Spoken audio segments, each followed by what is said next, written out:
Bien le bonsoir à toutes et à tous les amis, c'est Cryptéo, on se retrouve comme d'habitude pour faire le point sur les news macro-éco crypto. C'est le format en moins de 10 minutes, on va essayer de le respecter cette fois-ci parce que vous savez qu'en général j'arrive un petit peu à déborder d'une ou deux minutes. On va le respecter. En attendant, merci à toi d'avoir cliqué sur la vidéo. Il y a pas mal de choses à voir en ce moment dans l'écosystème crypto. Il y a quand même un gros mouvement de gens qui revient sur l'écosystème crypto, ça fait vachement plaisir et en même temps c'est aussi un endroit où il faut faire très attention. Donc let's go, abonnez-vous si vous voulez comprendre comment ça fonctionne, lâchez un like sur la vidéo, c'est le meilleur soutien que vous puissiez nous faire, vous lâchez de plus en plus de likes et merci beaucoup à tous ceux qui le font, franchement c'est merci beaucoup, ça fait énormément plaisir. Let's go, on passe aux news. Hier, je vous l'ai dit, je vous ai dit hier sur la vidéo que je vous ai postée, allez la voir si vous ne l'avez pas encore vue, je vous avais mis le verre derrière, je vous avais dit c'est un tout petit verre pour la simple et bonne raison que je vous avais dit qu'on allait avoir une petite montée sur les 37 500. Bon, finalement, chance ou pas chance, je sais pas, mais en tout cas, c'est allé pile poil sur les 37 500 et on décroche dessus plus ou moins comme c'était prévu. On va voir ce qui se passe, surveiller. Pour moi, il y a quand même de fortes chances que ce soit le dernier plus haut qu'on ait fait avant un certain temps, sauf grosse nouvelle de la SEC sur les ETF, on va en parler juste après. En attendant, vous voyez bien que là, actuellement sur 24 heures, on est sur du zéro quasiment par rapport à hier. Du coup, quand je vous ai mis la vidéo, effectivement, on était à plus ou moins par là. Quand je vous avais dit qu'on allait remonter au 37, quand j'ai cut la vidéo, j'ai vu que c'était parti en vrille très rapidement. C'était assez drôle. Mais justement, on va parler de ça. Pourquoi très important. En attendant, là, classique, on devrait revenir sur les 36 que je vous ai posté sur le court terme et on va suivre tout ça. Après, je vous dis pas que ça va se viander violemment parce que sans qu'il y ait d'événements ça va être un petit peu compliqué, mais par contre on devrait beaucoup stagner beaucoup plus bas et plus trop remonter aussi haut s'il n'y a pas de gros catalyseurs qui envoieraient tout ça plus haut. En attendant, aussi autre chose que je voulais vous dire, parce qu'on a le gaz qui a complètement décroché, mais grave. Alors on en a parlé, je sais plus c'était lundi ou vendredi dernier, je vous avais expliqué que cette crypto là était montée beaucoup trop rapidement suite à des news centralisées, puis vous connaissez un petit peu mon avis sur les news centralisées, comment ça fonctionne. Bref, le gaz et le néo, parce qu'ils s'étaient un petit peu accompagnés sur cette partie là de news, parce qu'ils fonctionnent ensemble. Bref, donc c'est pas le gas fee d'Ethereum, je vous avais expliqué ces trucs là. En attendant, il est monté très très vite et il est retombé très fort. Pour le coup, 60% là sur une semaine, c'est énormissime. Mais c'est même pas sur la semaine, c'est sur les derniers jours.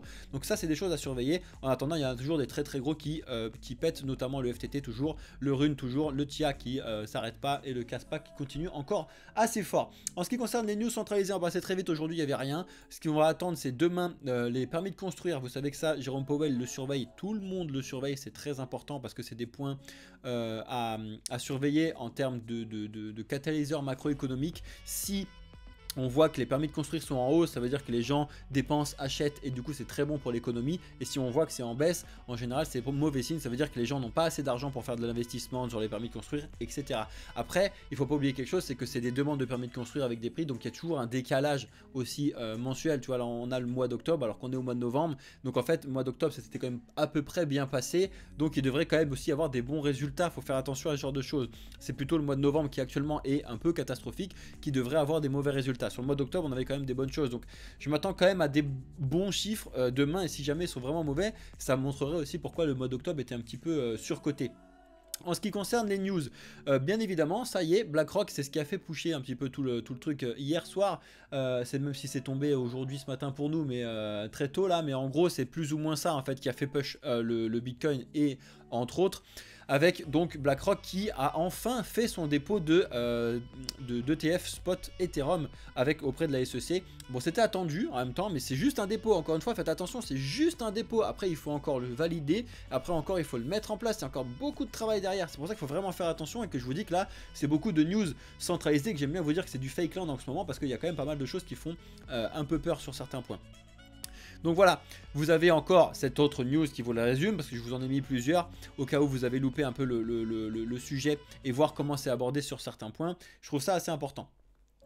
On va parler aussi 2 secondes du Solana parce que je vous en ai parlé hier aussi et justement je voulais vous montrer ça parce que le Solana hier quand on en a discuté je vous ai dit il n'y a pas impossible que le Solana aille justement taper ma résistance des 67, ce qu'il a exactement aussi fait comme le Bitcoin que je vous ai dit hier. Encore une fois c'est pas une histoire de chance passant, on s'en fout. Le but du jeu c'est de savoir un petit peu analyser et le but du jeu c'est que je vous passe un petit peu la fonction de comment on analyse un petit peu le marché macroéconomique et que vous puissiez engranger ça pour que vous puissiez le faire tout seul. Encore une fois, le but du jeu, c'est pas que vous écoutiez ce que je vous dis bêtement, c'est que vous puissiez savoir le faire tout seul, c'est vraiment très important.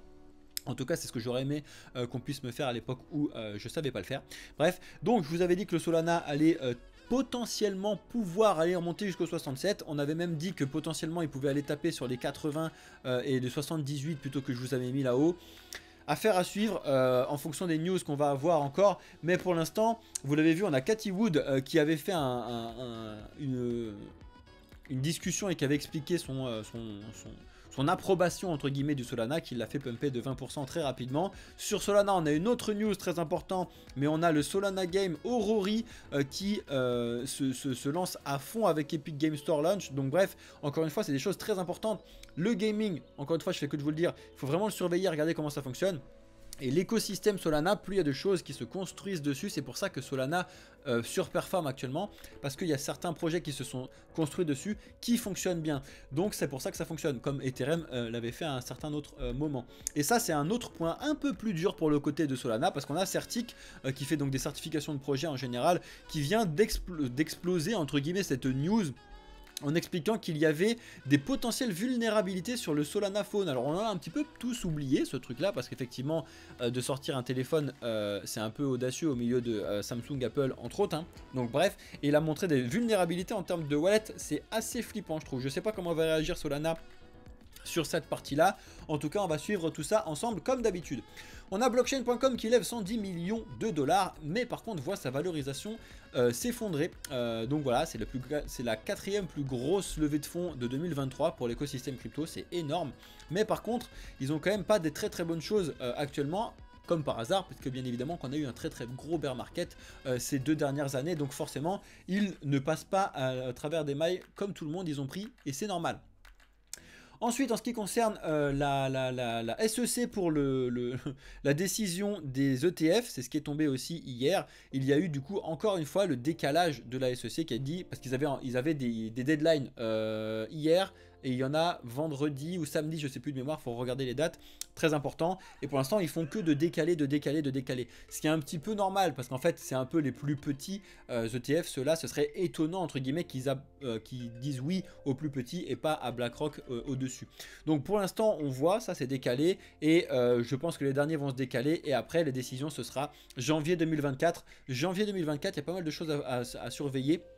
Et sur une autre vidéo, je vous avais posté les dates à surveiller de 2024, très important, si vous voulez voir et comprendre comment ça fonctionne. On a le chef de la partie légale chez Ripple qui a expliqué que Gary Gensler était comme un vilain dans les films. C'est assez drôle, voilà. C'est anecdotique, mais moi je trouve ça assez drôle. Comme quoi il y a vraiment une petite guéguerre de récréation, je trouve ça drôle. On a le PSG qui lance une énorme collaboration NFT avec BLVCK, qui est une grosse levée de fonds. Je me souviens, ils avaient fait les bears là, je sais plus comment c'était, en NFT, qui avait fonctionné, qui avait cartonné de ouf. Donc ils ont lancé un monochrome là-dessus, à voir et à lire si ça vous intéresse. Il y a quand même pas mal de choses sur les NFT qui remontent en termes de volume actuellement, ça fait plaisir. On a Goku qui nous met bien évidemment notre très chère Kristalina Georgieva, que je vous avais parlé hier, qui explique qu'il faut absolument faire du travail sur les CBDC, qu'il ne faut pas arrêter le travail qu'ils ont déjà fait sur cette partie-là, et que bien évidemment les gens doivent oublier les cryptos et se consacrer sur l'écosystème de CBDC. Bon bah bref, on verra bien ce qui se passe. Pour le coup, moi je n'aime pas du tout cette partie-là, cette centralisation continuelle sur cette partie-là des gouvernements et du FMI. Après, vous faites comme d'habitude, comme vous voulez.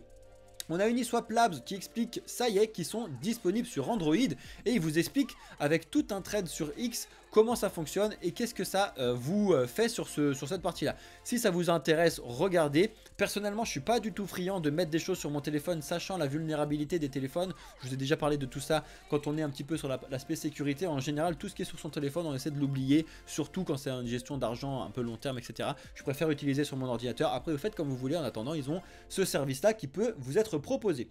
On a Natixis qui fait une réouverture, enfin un dossier sur potentiellement une réouverture quantitative easing de la zone euro. Qu'est-ce que ça signifie? Ça signifie que potentiellement la BCE pourrait réactiver la machine à billets peut-être plus rapidement que les États-Unis. Vous savez que c'est quand on va baisser les taux, c'est comme ça qu'on relance le quantitative easing, pardon, et du coup qu'on relance la machine à billets et que du coup il y a de nouveau de l'argent qui est injecté un petit peu de partout et potentiellement c'est comme ça qu'on a vu le dernier bull run de 2021. Est-ce qu'on va voir encore quelque chose là-dessus ou est-ce que ça va être de déplacer de la finance traditionnelle vers l'écosystème crypto? Écoutez, c'est ce qu'on va voir. En attendant, vous avez un gros rapport de Natixis à voir si ça vous intéresse et à lire, bien évidemment. Selon un directeur management, les crypto-monnaies ont complètement raté leur travail de devenir une monnaie digitale. Alors je trouve ça très intéressant parce que j'aime bien un petit peu les débats sur les sujets comme ça, à ce sujet-là de partout. Mais de là à dire que c'est vraiment raté, je trouve ça un peu abusé. Qu'on le dise à la rigueur en 2015, 2016, 2017, même au bull run de 2017 encore, il y avait encore des possibilités. Maintenant je pense que c'est beaucoup trop tard et je pense que c'est prouvé que ça fonctionne au contraire. Après, est-ce que c'est justement pas pour lire et pour se rendre compte que c'est un titre qui est un peu putaclic entre guillemets? Affaire à suivre. Qui est tout petit peu dépassé, mais on a bientôt fini.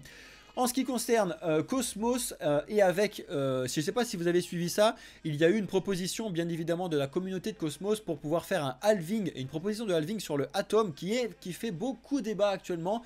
Lisez-moi ce Twitter X là, très important, surtout si vous voulez stacker ou si vous voulez regarder un petit peu ce qui peut se passer dans l'écosystème Cosmos, parce que c'est un gros changement, mais encore une fois, c'est la communauté de Cosmos qui le vote, et ça, je trouve ça assez intéressant et assez bien foutu. Et pour finir, il faut absolument que vous téléchargiez ce document si vous pouvez le lire, c'est très important. C'est un document donc de Coinbase qui vous explique pourquoi les ETF sont très intéressants et très importants. Donc il y a un petit peu de tout, vous connaissez un peu mon avis sur les ETF que je vous explique plusieurs fois. En tout cas, allez le lire pour vous mettre votre propre avis. Le but du jeu, c'est que je vous apporte aussi les choses là-dessus parce qu'il faut que vous fassiez vos propres avis. Le but du jeu, c'est pas que vous écoutiez bêtement ce que je vous dis, surtout pas. Vraiment, il faut regarder ce qui se passe et je vous apporte les connaissances pour que vous puissiez construire tout ça vous-même. C'est très important les amis. Voilà, donc c'était le format rapide. Je suis désolé, j'ai un tout petit peu dépassé. Merci à tous ceux qui ont regardé jusque là. Merci à tous ceux qui ont lâché un like. Si jamais vous avez des questions à poser en commentaire, lâchez-vous. J'ai un tout petit peu de retard parce que je suis sous l'eau complètement de travail actuellement.